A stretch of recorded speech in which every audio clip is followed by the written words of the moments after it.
Hello friends, welcome to my channel Kritihas. আজকের topic হচ্ছে পুরাণ কাকে বলে। তো পুরাণ সম্বন্ধে আমরা একটি ছোট্ট নোট পড়ব। পুরাণ হলো ব্যাসরচিত হিন্দু গ্রন্থের একটি শ্রেণী।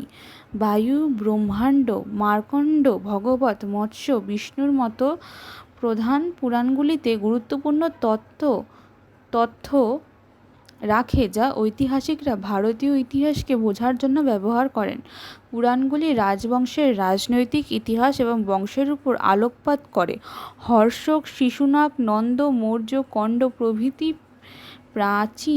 প্রভৃতি প্রাচীন রাজবংশ সম্পর্কে পুরাণে অনেক কিছু আছে। পুরাণগুলি আনুমানিক 4th থেকে 6ষ্ঠ শতাব্দীতে সংকলিত হয়েছিল। কিছু কিছু পুরাণ আছে যা পরে রচিত হয়েছিল, যেমন ভগবত পুরাণ এবং স্কন্দ পুরাণ।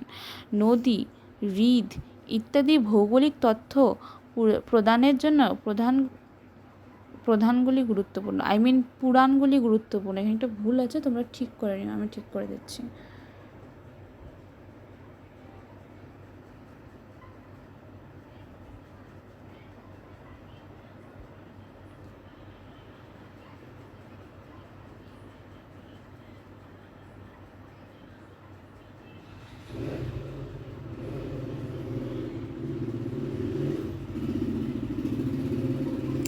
তো এটা হচ্ছে আজকের নোট, তোমরা খাতায় লিখে নাও।